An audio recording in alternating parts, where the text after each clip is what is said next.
മുൻകാലങ്ങളിലെ അനുഭവങ്ങളിൽ നിന്നൊക്കെ പലതും തിരിച്ചറിഞ്ഞ് കോൺഗ്രസ് ഒരുമാതിരി മര്യാദയ്ക്കും മെനയ്ക്കുമൊക്കെ ഇങ്ങനെ പോകാൻ തുടങ്ങിയ സന്ദർഭം തിരിച്ചറിഞ്ഞാണ് ഈ കോൺഗ്രസ്സിലെ രണ്ട് നേതാക്കൾ, അതായത് ഒന്ന് കെ സുധാകരനും അതുപോലെ തന്നെ വി ഡി സതീശനെയും ചില കുഴലൂത്തുകാരും പിന്നെ മാധ്യമപ്രവർത്തകരായ സൗഹൃദ വലയവും എല്ലാം കൂടെ ചേർന്ന് വിഷം കയറ്റി രണ്ട് ധ്രുവത്തിലേക്ക് എത്തിക്കുന്നതിന് അവരുടെ കൂടി ശീലങ്ങളെയും നിലപാടുകളെയും ഒക്കെ പിടിച്ചുകൊണ്ട് നടത്തിയ ശ്രമങ്ങൾ തൽക്കാലത്തേക്കൊന്ന് കെട്ടടങ്ങിയത് കോൺഗ്രസ് പാളയത്തിൽ ഒരാശ്വാസമായിട്ടുണ്ട്.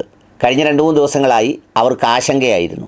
ഏതായാലും അതൊക്കെയും ഇപ്പോൾ പുതിയ സുധാകരൻ്റെ കുറിപ്പോടുകൂടി വളരെ വികാരപരമായ ഒന്നായി മാറി എന്നുള്ളത് ഒരു പ്രത്യേകതയാണ്. വി ഡി സതീശനും ഇനി പാർട്ടി പരിപാടികൾക്ക് ഹൈക്കമാൻഡ് പറഞ്ഞിട്ടേ പങ്കെടുക്കൂ എന്ന് പറഞ്ഞ തരത്തിലൊക്കെയുള്ള സംഗതികൾ ഒക്കെയും ഇപ്പോൾ ഒന്ന് മാറ്റിവെച്ചിരിക്കുന്നു. കോൺഗ്രസിൽ തുടർച്ചയായ പരാജയം ഏറ്റുവാങ്ങിയ ശേഷമാണ് രണ്ട് പുതിയ നേതാക്കളായി നമ്മുടെ സുധാകരനെയും വി ഡി സതീശനെയും കൊണ്ടുവരുന്നത്. സുധാകരനൊക്കെ ശാരീരികമായും മാനസികവുമൊക്കെയായ ഒരുപാട് ബലഹീനതകളുണ്ട്, ഒരുപാട് പ്രായമൊക്കെ ആയി.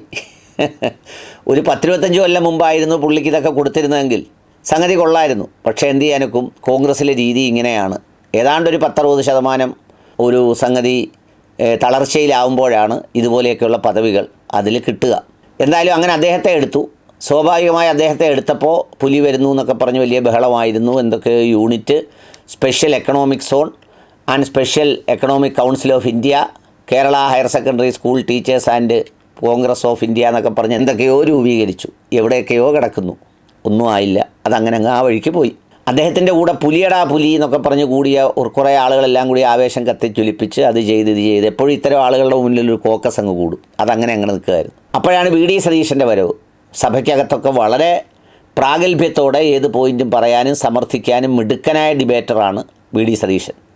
പക്ഷേ അദ്ദേഹത്തെ സംബന്ധിച്ചിടത്തോളം ഒന്ന് കൂട്ടി യോജിപ്പിച്ചുകൊണ്ട് പോവുക, പിടിച്ച് ചേർത്ത് വെക്കുക, എല്ലാവരുമായിട്ടൊന്ന് യോജിച്ച് പോവുക എന്നൊക്കെ പറയുന്നത് വലിയ പാടുള്ള കാര്യമാണ്. ഒരു കൂട്ടം സാധനങ്ങൾ കലങ്ങിക്കിടക്കുന്നതിനകത്ത് പുള്ളിയെ ഇട്ടാലും പുള്ളി ലയിക്കാതെ ഇങ്ങനെ അതിൻ്റെ വേറൊരു രൂപത്തിലൊക്കെ നിൽക്കും.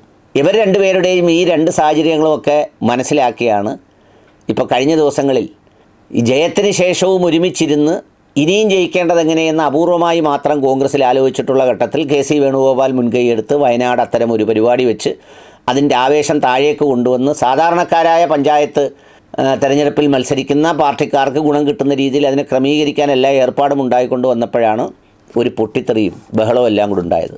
അതിൽ ആസൂത്രിതമായി ചില വാർത്തയോർത്തലൊക്കെ നടന്നു എന്നുള്ളത് സത്യമാണ്. ഇതിനിടയിൽ കോൺഗ്രസിനോട് അതീവ താല്പര്യമുള്ള ബിനു വി ജോണിനെ പോലുള്ളവരൊക്കെ വി ഡി സതീശൻ്റെ പെർഫോമൻസിനെ കുറിച്ച് പുകഴ്ത്തി പറഞ്ഞുകൊണ്ടും മറ്റു ചിലർ അല്ലാതെ പറഞ്ഞുകൊണ്ടുമൊക്കെ രംഗത്ത് വന്നു. ഏതായാലും ആരോ പറഞ്ഞു കൊടുത്ത ബുദ്ധിയോ അതോ എന്തായാലും വേണ്ടിയില്ല, വളരെ പെട്ടെന്ന് തന്നെ സുധാകരൻ ഈ സാഹചര്യം തിരിച്ചറിഞ്ഞ് ഒരു കുറിപ്പുമായി രംഗത്ത് വന്ന് തൽക്കാലം ആ പ്രശ്നത്തെ അങ്ങനൊരു പരുവത്തിന് എത്തിച്ചു എന്നുള്ളതൊരു ആശ്വാസകരമായ കാര്യമാണ്. അദ്ദേഹത്തിൻ്റെ കുറിപ്പ് ഫേസ്ബുക്കിലുണ്ട്. എനിക്ക് ഏറ്റവും പ്രിയപ്പെട്ട കോൺഗ്രസ് പ്രവർത്തകരോടെന്ന് തുടങ്ങി അതിൽ പറയുന്ന ആശയം ഇത്രയേ ഉള്ളൂ: ജനിച്ചത് കോൺഗ്രസ്സിലാണ്, ജീവിക്കുന്നതും കോൺഗ്രസ്സിലാണ്, ഇനി മരിക്കുമ്പോഴും ഒരു മൂവർണ്ണക്കൊടി എൻ്റെ കയ്യിലുണ്ടാകും, ഞാൻ പാർട്ടിയെ തകർക്കില്ല, ഞാനൊരു വിഷയമുണ്ടാക്കില്ല, പ്രവർത്തകരുടെ വികാരം മാനിച്ചല്ലാതെ ഈ സ്ഥാനത്തിരിക്കില്ല തുടങ്ങിയ വളരെ വൈകാരികമായ കുറിപ്പെഴുതി തൽക്കാലം വെടിനിർത്തൽ പ്രഖ്യാപിച്ചിരിക്കുകയാണ്.